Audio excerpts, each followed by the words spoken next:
안녕하세요. 저는 얼마 전 안타까운 사건을 맞이하게 된 여자입니다. 다름이 아니라 저를 정말 친딸로 생각하며 아껴주던 시어머니께서 안타까운 사건을 겪게 되셨는데요. 며느리에게 정말 한없이 잘해주셨던 시어머니셨는데 죽는 날까지도 편히 가시지 못하셨어요. 지금부터 저희 시어머니께서 어떤 일을 겪게 되셨는지 여러분들께 이야기해보려고 합니다. 시어머니께서는 아들만 셋 있는 아들 부자셨어요. 저는 그 중에서도 막내 아들과 결혼한 막내 며느리였죠. 시어머니께서 살아생전 늘 입에 달고 다니는 말이 있으셨는데요. 죽기 전에 소원이 하나 있다고. 그건 바로 첫째 아주버님의 결혼이었어요. 둘째 아주버님과 저희 남편은 20대 중후반이라는 나이에 결혼을 했었어요. 심지어 애까지 낳아서 벌써 애가 초등학교 입학했거나 입학을 기다리고 있었죠. 반면 첫째 아주버님은 동생들 다 결혼하고 30대를 다 보내고 있을 때까지도 결혼을 못하고 계셨어요. 누구를 만나는 것 같지도 않고 회사 집만 반복하는데 저러다 노총각으로 죽는 게 아닌지 걱정하셨어요. 큰 아주버님은 결혼할 마음이 있는 건지 시어머니의 마음을 아는 건지 모르는 건지 주말에도 밖에 나가는 모습을 본 적이 없어요. 그래도 시어머니께서 자식 농사를 잘 지으셔서 3명 다 대기업에 다니고 있었어요. 큰 아주버님도 대기업에 다니고 못난 얼굴도 아닌데 왜 결혼을 못하는지 모르겠더라고요. 그래도 몇 년 전에 만나는 여자 있는 것 같아 보였는데 잘 안 됐는지 아무런 소식이 없었어요. 시어머니께서 걱정을 너무 많이 하시길래 제 주변 사람들 중에서 괜찮은 사람이 있으면 큰 아주버님께 소개를 해드려야 하나 싶을 정도였어요.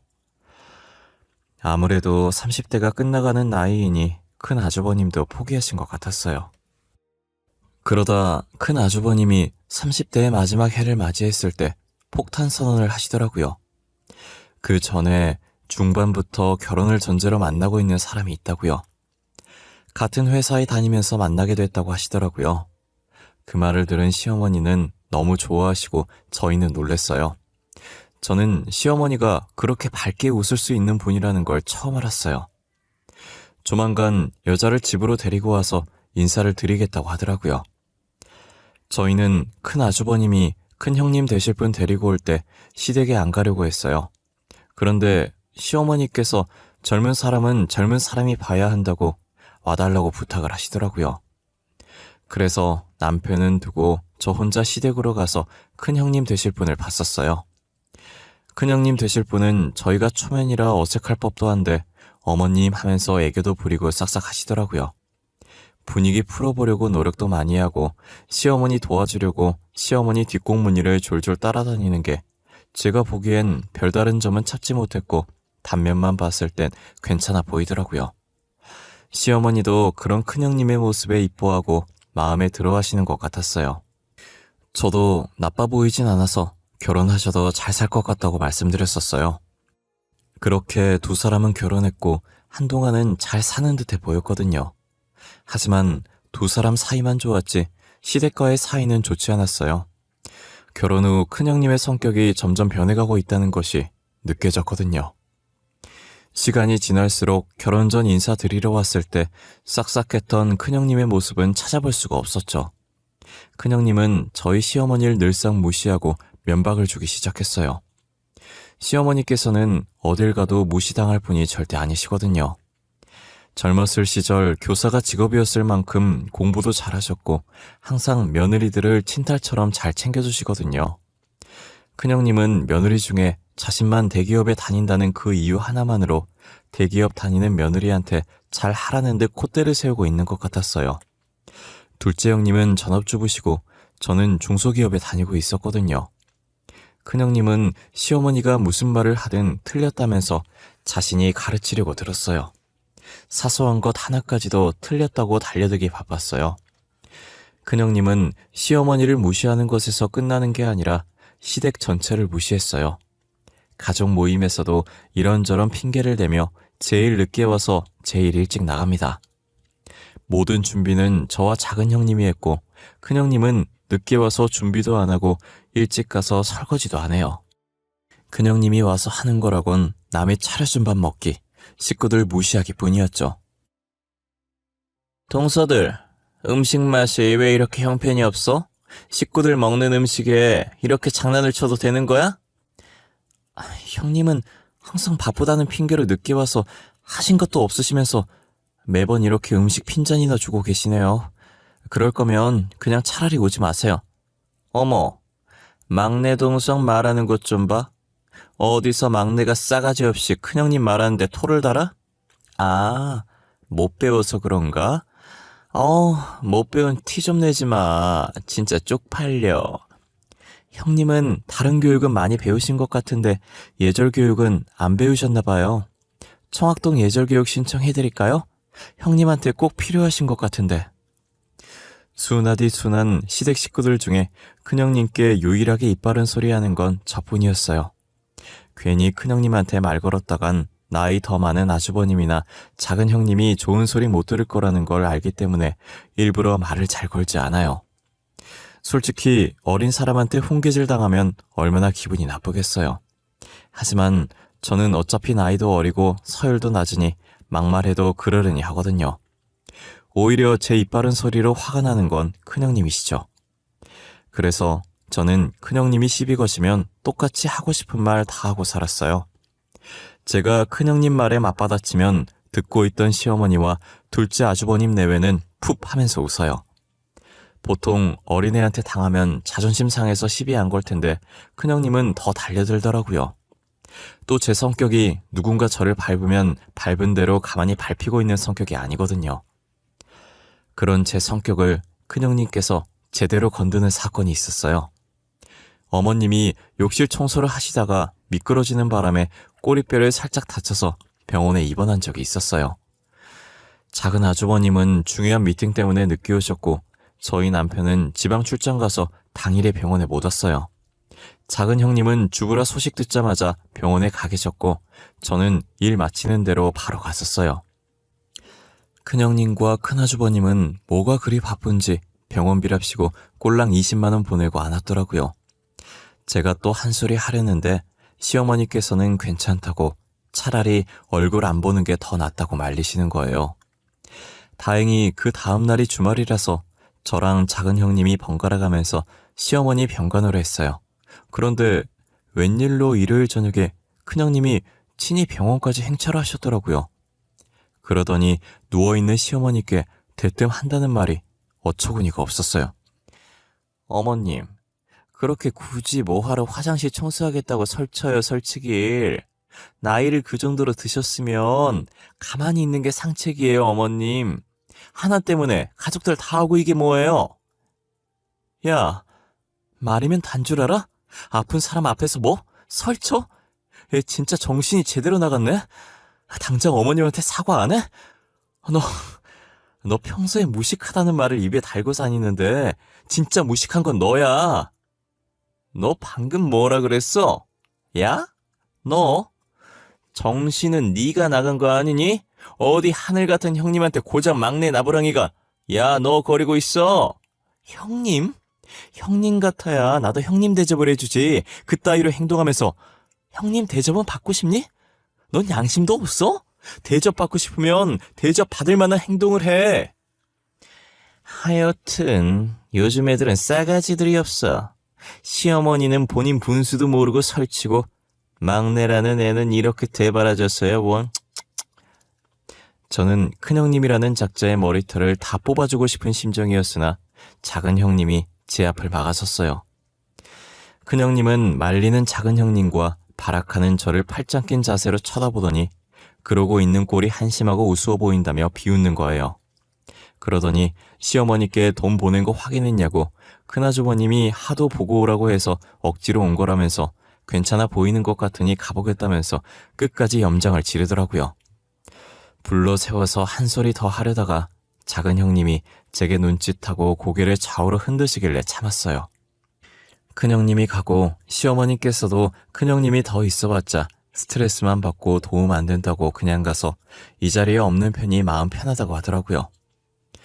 그 뒤로는 큰형님도 큰아주버님도 시어머니의 병실에 머리카락 하늘 보이지 않으셨어요. 시어머니께서는 나이가 있으신지라 꼬리뼈 아무는 시간이 오래 걸려 꽤 긴 병실 생활을 한 후 퇴원하고 다시 예전처럼 평범한 일상으로 돌아갈 수 있었어요. 저는 이대로 시어머니께서 건강하게 오래오래 사셨으면 좋겠다고 생각했어요. 하지만 제 바람과 다르게 시어머니는 하루하루 빠르게 늙어가기 시작하셨고 없던 건망증도 생기더니 무언가를 잊는 게 일상이 되어버렸어요. 작은 형님과 저는 그런 시어머니의 모습을 보면서 단순 노화가 아니면 어쩌지 하는 생각에 병원에 안 가려는 시어머니를 억지로 모시고 검사를 받았어요. 제발 치매만 아니길 바라며 검사 결과를 기다리는데 검사 결과는 암담하게도 치매였어요. 시어머니는 자신이 치매라는 소리를 듣고 충격을 받으셨는지 실어증까지 걸리신 거예요. 아무것도 말하고 싶지 않아 하셨고 급기야 밥도 드시지 않으려고 하셨어요. 아직 치매 증상이 심한 정도가 아니라서 괜히 시댁 식구들이 걱정할 것 같아 시어머니의 치매 소식을 알리지 않았어요. 작은 형님이 계속 시댁에 가서 시어머니를 살피셨고 저도 퇴근 후 작은 형님과 시어머니를 살폈어요. 그러다 시어머니의 증세가 점점 심해지고 더 이상 가족에게 숨기기가 힘들어지더라고요. 이러다가 무슨 일이 생길 것만 같아서 요양원이라도 모시고 보살피는 게 나을 것 같은 거예요. 그래서 작은 형님과 저는 가족들에게 시어머니의 치매 소식을 알리기로 했어요. 여보, 작은 아주버님, 놀라지 말고 들어주세요. 지금 어머님 상태가 좋지 않아요. 요즘 들어 깜빡하는 증세가 심해지는 것 같아서 검사를 받았더니 치매라고 하시더라고요. 뭐? 치매라고? 우리 어머니가 치매에 걸렸다는 말이야? 그럼 우리 못 알아보는 거야? 상태가 얼마나 안 좋은 건데 우리한테 자세히 좀 말해봐봐. 아직은 우리를 알아보시긴 하시는데 저번에 물 올려놓고 깜빡하고 장 보러 가셔서 시댁 홀라당 태워먹을 뻔했어. 게다가 어머님이 집 비밀번호 생각 안 나셔서 집 앞에서 울고 계셨고. 어머님 언제부터 그랬어? 당신 요즘 계속 어머니 집 가더니 그 이유 때문이었던 거야? 그럼 꽤 오래됐단 말인데 왜 우리한테 말 안 했어? 우리한테 말했어야지. 그땐 작은 형님이랑 내가 보살피면 될 정도로 증상이 심하지 않았었고 괜히 당신이랑 작은 아주버님이 일 때문에 스트레스 받으시는데 어머니까지 걱정하실까봐 그랬지. 남편은 시어머니께서 치매에 걸렸다는 제 말을 듣고 흥분을 해서 눈을 크게 뜨더니 왜 어머니 일을 자식인 본인에게 말하지 않았냐며 제게 마구 쏟아내기 시작하더라고요. 작은 아주버님은 남편 뒤에서 불만 가득한 표정으로 저와 남편을 보고 계시는 거예요. 저는 작은 아주버님께서도 아들이시니 남편처럼 저희가 말하지 않은 게 화나서 그런 표정으로 저를 바라보고 계신 줄 알았어요. 남편의 말을 끝나자마자 작은 아주버님께서 입을 떼시는데 남편한테 의외의 말을 하시더라고요. 막내야, 그만해. 재수씨도 그동안 어머니 모신다고 얼마나 힘들었겠냐. 시어머니 모시는 게 여간 힘든 일이 아닌데 고생했다고 해도 모자랄 판에 화를 내서 되겠니? 여보, 미안해. 형말처럼 그동안 우리 어머니 모신다고 힘들었을 텐데 어머니 아프시다고 하니까 나도 모르게 흥분해서 형수님께도 감사하고 죄송합니다. 아니에요. 막내나 저나 며느리로서 당연히 할 일 한 것뿐인데요. 그나저나 어머님 상태가 점점 안 좋아지셔서 큰일이에요. 어떡 하면 좋죠? 제가 재수씨 이야기할 때 잠시 생각을 해봤는데 어머니를 요양원에 모시는 게 어떨까 싶어요. 재수씨도 일하고 저희 집사람은 주부긴 하지만 저희 아이들을 보살펴야 해서 하루 종일 어머니 댁에 가 있을 수가 없어요. 사실 저희도 요양원 생각했었거든요. 하지만 저희가 먼저 이야기를 꺼내는 건 친정엄마 아니라서 요양원에 모시려고 한다고 생각하실까봐 차마 얘기를 못 꺼냈어요. 아무래도 며느리가 먼저 이런 얘기 꺼내기엔 조심스럽긴 하죠. 그래서 제가 먼저 말씀드리는 거예요. 솔직히 요즘 현대인들이 얼마나 바빠요. 일하랴 육아하랴 요양원도 잘 되어 있으니 괜찮을 겁니다. 그건 형 말이 맞아. 요즘 요양원 되게 잘 되어 있더라. 그래도 불안하다 싶으면 우리가 퇴근하고 어머니 찾아가서 조금이라도 말벗 대어드리면 괜찮지 않을까? 저는 작은 아주버님께서 먼저 시어머니를 요양원에 모시자는 얘기를 하실지 몰랐어요. 아무래도 며느리가 먼저 시어머니를 요양원에 보내는 게 어떻겠냐고 시댁 식구들에게 얘기를 하면 역시 친딸이 아니라서 시어머니 요양원에 보내려고 한다고 생각할 것 같아서 선뜻 말하지 못했거든요. 작은 아주버님은 저희가 그런 사람이 아니라는 것을 충분히 잘 아시고 그동안 저희에게 수고했다며 그 정도면 충분하다고 시어머니를 요양원에 모시자고 하시더라고요. 작은 형님과 저는 시어머니께서 편하게 지낼 수 있는 요양원을 열심히 알아봤어요. 아무래도 친어머니 같은 분이시라 최대한 친절하신 분들이 계신 요양원에 모시고 싶었거든요. 그렇게 2주 정도 요양원을 알아본 후 저희가 심사숙고해 선택한 요양원에 시어머니를 모셨어요. 병실에 누워있는 시어머니를 보는데 작은 형님과 저는 괜히 죄송해서 눈물이 나려고 하는 거예요. 저희가 죄송한 표정으로 서 있자 시어머니는 남의 집 자식들인 며느리를 힘들게 할까봐 걱정이었는데 요양원에 와서 다행이라고 이제 편하게 지낼 수 있겠다고 말씀하시더라고요. 자신은 진짜 마음 편하니까 미안해 하지 말라고 앞으로 안 올 거 아니지 않냐면서 웃는 모습이 보기 좋으니 웃으라고 하시는 거예요. 그 말에 형님도 저도 시어머니께 자주 오겠다고 웃어 보였어요. 작은 형님네라 저희 부부는 이 소식을 큰형님네에 알려야 하나 말아야 하나 엄청 고민을 했어요. 어차피 알려도 시어머니 보러 오지 않을 것 같았고 보러 온다고 해도 사람 속만 뒤집어 놓을 것 같았어요. 하지만 작은 아주머님께서 그래도 제일 맞은데 그러는 거 아니라면서 자신이 연락해놓겠다고 하더라고요. 저희는 솔직히 큰형님네가 시어머니를 보러 올 거라는 기대도 하지 않았어요. 하지만 저희 예상과 다르게 개과천선을 하신 건지 큰형님과 큰아주버님이 요양원으로 찾아온 거예요. 제가 퇴근하고 시어머니 병실에 도착한 지 5분 정도 지나고 큰형님네가 울상으로 들어오더라고요. 또 어떤 말로 사람 속을 뒤집으려고 왔나 싶어서 팔짱 끼고 그들을 쳐다봤는데 그들은 울 듯 말 듯한 표정으로 시어머니에게 다가가 시어머니의 두 손을 꼭 잡았어요.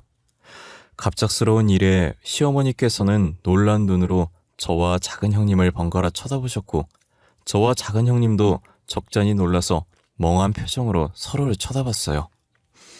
큰형님은 시어머니의 두 손을 잡자마자 눈물을 터뜨리더라고요. 그동안 못되게 죄송했다고 다시는 안 그럴 테니 아프지 말라고 하시면서요. 큰아주버님도 그간 찾아오지도 않고 무심해서 죄송하다고 앞으로 자주 찾아뵙겠다고 못난 아들 용서하시라면서 큰형님 뒤에서 눈물을 훔치시더라고요. 뒤늦게 퇴근하고 온 남편과 작은 아주버님도 병실 문을 열자마자 자신들 눈앞에 펼쳐진 광경에 말을 잇지 못하고 슬금슬금 저희 옆에 와서 무슨 일인지 사태 파악을 하기 시작했어요. 어머님, 앞으로 제가 자주 올게요. 매일매일 찾아올게요. 그동안 못되게 굴어서 정말 죄송했어요. 다시는 안 그럴 테니까 아프지 마세요. 네? 엄마, 나도 미안했어. 그러니까 아프지 마. 나 엄마 없으면 못 살아. 그간 바쁘다는 핑계로 무심했던 거 정말 미안해. 앞으로 자주 올 테니까 못난 아들 용서해줘. 그래. 알겠어. 다 큰 애들이 왜 이렇게 울고 그래? 누가 볼까봐 겁난다. 알겠으니까 누가 보기 전에 빨리 눈물 닦아. 시어머니께서는 난처한 표정으로 큰형님과 큰아주버님을 달래기 바빴고 큰형님과 큰아주버님은 시어머니 곁에서 안 떠나려고 하셨어요. 그래도 큰형님네가 빈말을 한 건 아니었는지 둘째 형님께서 시어머니를 보살피는데 큰형님네가 제가 없을 때도 자주 찾아온다고 하시더라고요. 정말 제대로 마음을 고쳐먹기로 한 모양인 것 같았어요. 하지만 저희 세형제 부부의 극진한 보살핌에도 불구하고 시어머니 상태는 점점 안 좋아지더라고요. 다른 건 다 깜빡하셔도 저희는 끝까지 잊지 않으셨던 분이 이제는 저희조차도 못 알아보실 만큼 상태가 좋지 못했어요. 천천히 상태가 안 좋아진 것도 아니고 갑자기 안 좋아지셔서 왜 그런 건지 영문을 모르겠더라고요. 의사 선생님 말로는 극심한 스트레스를 받아 치매 진행 속도가 빨라진 것으로 보인다고 하는 거예요.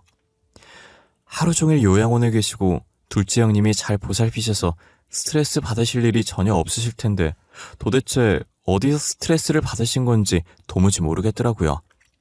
저희는 스트레스가 원인이라는 의사 선생님의 말을 받아들일 수가 없었어요. 혹시나 요양원 직원들이 시어머니께 스트레스 주시는 건가라는 생각을 아주 잠깐 했었지만 다들 착하신 분이고 늘 자신의 가족처럼 생각하시는 분들이라 절대 그럴 일은 없었어요. 날이 갈수록 치매 증세는 심해지시고 스트레스의 원인은 알 수가 없으니 답답하더라고요. 스트레스 원인이라도 알면 그걸 해결하고 조금이나마 시어머니를 편하게 해드리고 싶은데 말이에요. 원인이 뭔지 모르니 일단 저희는 시어머니를 이전보다 더 극진히 보살피자는 생각을 했어요. 저희 새형제 부부는 극진히 시어머니를 모셨지만 시어머니는 저를 기다려주시지 않으셨고 뭐가 그리도 급하셨는지 요양원에 들어간 지 1년 만에 저희 곁을 떠나셨어요. 저는 시어머니께서 돌아가셨다는 게 한동안은 믿지 않았어요. 시어머니가 돌아가시고 제일 슬퍼한 건 큰형님네였어요. 큰형님은 장례식장에서 시어머니의 영정사진을 보며 목 놓아 우시다 기절까지 하셨어요. 큰아주버님도 넋이 나간 사람처럼 시어머니의 영정사진만 뚫어져라 보셨죠. 저는 그 모습을 보며 진작에 더 잘하셨으면 얼마나 좋았을까 싶었어요. 저희는 정신없는 장례식을 마친 후 부조금 계산하며 시어머니 유언장 이야기를 하고 있었어요. 시어머니께서 유언장을 안 남기신 것 같은데 어떻게 할까 저희끼리 고민하고 있는 와중에 큰형님은 주머니에서 봉투 한 장을 꺼내더니 저희에게 내미시더라고요. 작은 아주버님은 큰형님이 내민 봉투를 받아들어 봉투 안에 있는 종이를 꺼냈어요. 큰형님이 저희에게 내민 것은 다름 아닌 시어머니의 필체로 적힌 유언장이었어요. 유언장에는 큰형님네한테 모든 유산을 주겠다고 되어 있었고 시어머니의 손토장까지 찍혀 있었어요. 작은 아주버님은 아무 말도 못하고 종이를 떨어뜨리셨고 저와 둘째 형님이 그것을 주었어요. 작은 형님과 저희 부부는 시어머니의 유언장을 보자마자 이건 잘못된 거라고 이의 제기를 했죠. 아까까지만 해도 울고불고 난리였던 큰형님네는 저희가 의의 제기를 하자 표정이 싹 바뀌더니 어머니께서 그렇게 하기로 한 걸 왜 자신들에게 의의 제기를 하냐며 콧방귀를 끼더라고요. 재산을 전부 자신들 앞으로 남겨주기로 했으니 아량을 베풀어 부조금은 나눠 갖자고 하는 거예요. 저희는 어떻게 그럴 수 있냐고 따졌지만 유언장에 적힌 필체가 시어머니의 필체가 맞아서 더 이상 아무것도 할 수가 없었어요. 아무것도 해결하지 못한 채 어머님의 유품을 정리하러 제일 먼저 요양원으로 향했어요. 요양원에 가면 여전히 웃는 얼굴로 저희를 반겨줄 것 같은데 이제 요양원에서 저희를 반기는 건 서랍에 들어있는 1년간의 시어머니의 흔적들이더라고요. 서랍에 있던 시어머니의 유품들을 박스에 하나씩 담는데 베개 밑에 노공기 하나가 있더라고요. 왜 노공기가 베개 밑에 들어있었는지 모르겠지만 일단 시어머니께서 쓰시던 베개 밑에 나왔길래 시어머니의 다른 물품들과 함께 노공기를 박스에 담았어요. 그리고 시댁에 가서 병원에서 들고 온 박스를 내려놓고 집안을 눈으로 한번 훑었어요. 시어머니께서 시집 오시고 추억이 많이 담긴 이 집에서 한 번도 이사를 가지 않았다고 하셨었는데 집안을 훑어보며 그 말이 생각나서 이 집이 꼭 시어머니 같다는 생각에 눈물이 났어요. 흐르는 눈물을 닦고 다시 시어머니의 유품을 정리하기 시작했어요. 곳곳에서 새형제가 어릴 때 쓰던 물건들이 하나둘씩 나오기 시작하더라고요. 저도 오랜만에 보는 카세트 테이프를 반가운 마음에 같이 있던 카세트 플레이어에 넣고 재생시켰어요. 새형제의 옹알이부터 가족들 앞에서 노래자랑 한 것까지 추억들이 이 카세트에 다 들어있었어요. 한창 카세트를 틀다가 문득 병원에서 들고 온 녹음기가 생각나는 거예요. 저는 과거의 새형제가 그 녹음기 안에 들어있지 않을까 하는 마음에 재생시켰어요. 눈물을 흘리며 듣고 있었던 저는 녹화되어 있던 어떤 여자의 음성이 스피커로 흘러나오자 놀라서 소리를 지르며 녹음기를 던지다시피 떨어뜨리고 말았어요. 녹음기에서 흘러나왔던 여자 목소리의 주인공은 큰형님이었어요. 저는 입을 틀어막고 녹음기에서 나오는 소리를 듣고 있었고 요양원 잔금 결제 후 뒤늦게 온 작은 형님이 입을 틀어막고 있는 저를 보고 왜 그러냐며 놀라다가 어디선가 들려오는 소리에 같이 입을 막았어요. 알고 보니 시어머니의 치매 진행 속도를 빠르게 만들었던 스트레스 원인이 큰형님이었어요.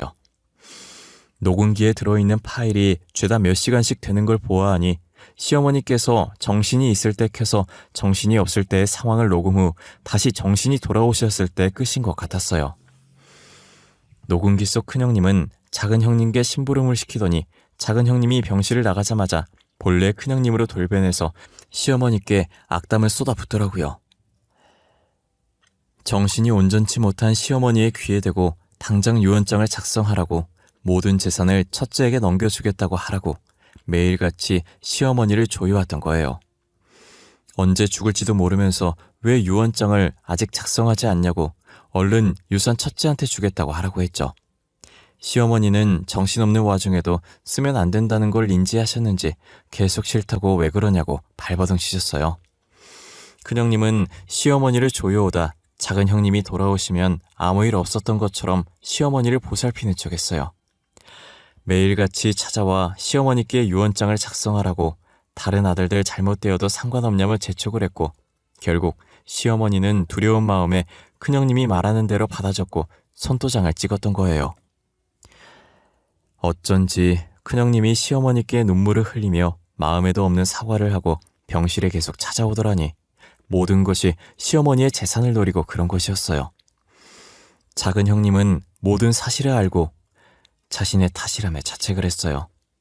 본인이 자리만 비우지 않았더라면 시어머니께서 그렇게 빨리 떠나지 않았을 거라고 주먹으로 자신의 가슴을 퍽퍽 치면서 울부짖었어요. 저는 작은 형님을 끌어안고 절대 작은 형님 탓 아니라며 그런 생각 하지 말라고 했어요. 그래도 이 녹음본으로 시어머니 재산을 지킬 수 있어서 다행이라고, 이것마저 큰형님네로 넘어갔다면 그건 진짜 시어머니께 죄 짓는 것이라고 했죠. 작은 형님은 제 말에 일단 시어머니 재산부터 다시 되찾자고, 그리고 자책을 하든 용서를 빌든 하자더라고요. 저희는 녹음본을 남편과 작은 아주버님께 들려줬어요. 남편과 작은 아주버님은 듣자마자 주먹으로 탁자를 내리치더니 절대 용서할 수 없다고 하더라고요. 변호사 선임비가 얼마나 들든 상관없다고 최고의 변호사를 선임해 재판을 벌이자고 했어요. 그렇게 엘리트 변호사를 선임했고 저희는 큰형님네를 상대로 소송을 시작했어요. 다행히 저희의 증거자료와 시어머니의 유언장이 공증되어 있지 않다는 점, 그리고 정신이 온전치 못한 상황에서 쓰여졌다는 점까지 더해서 유언장이 유효하지 않다는 판정을 받게 되었어요. 저희는 재판에서 승소하고 시어머니의 재산을 지켰다는 생각에 환호를 내질렀어요. 큰형님네는 나라를 잃은 표정을 하더니 재판이 끝나고 저희에게 찾아와 자신의 죄를 반성한다고 제발 시어머니 재산 조금이라도 줄 수 없겠냐고 뻔뻔하게 부탁하더라고요. 저희는 심신미약자인 시어머니께 자식들 가지고 협박한 죄까지 고소할 수 있는 건데 참은 거라고, 재산 조금 들을 테니 교도소 가도 상관없냐고 하자 교도소라는 말에 뒷걸음질 치더라고요. 그런 큰형님네 모습을 보고 콧방귀를 껴주며 앞으로 볼 일 없었으면 좋겠다고, 한 번만 더 저희 앞에 나타나면 그땐 녹음기 들고 바로 고소 들어간다고 했어요. 큰형님네는 절대 나타나지 않겠다면서 불이 나게 도망갔죠. 그 뒤로도 큰형님네는 아직까지도 저희 앞에 나타나지 않고 있어요. 작은 형님네와 저희 부부는 시어머니가 살던 동네로 이사와 시어머니 바로 아파트에 살면서 잘 지내고 있죠. 아직 시댁을 팔지 않아서 작은 형님과 제가 매일같이 청소하면서 열심히 관리해주고 있어요. 아무래도 시어머니의 추억이 담긴 곳은 이곳뿐인지라 선뜻 정리해야겠다는 마음이 안 들더라고요. 작은 아주버님과 남편도 처음엔 처분하려다가 막상 처분하려고 사람을 부르니 마음이 영 안 내키더래요. 그래서 지금까지도 처분하지도 않고 가끔 저희끼리 여기서 모여서 놀곤 해요. 그리고 저희 시어머니 재산은 작은 형님네가 70%, 저희 부부가 30% 가졌어요. 작은 형님이 저희 일 하는 동안 하루 종일 시어머니 옆에 붙어서 보살폈으니 그렇게 받아도 마땅했어요. 당연히 작은 형님 쪽에서는 반반 가지자고 반대했지만 저희 부부가 싫다고 완강하게 밀어붙였죠. 저희는 지금 누구보다 행복합니다. 아마 시어머니께서도 저희 모습 보고 안심하고 편히 가시지 않았을까 싶어요. 시간이 지나서 다시 시어머니를 만날 그날까지 열심히 살아보려고 합니다. 그럼 지금까지 저의 긴 사연을 같이 들어주셔서 감사합니다.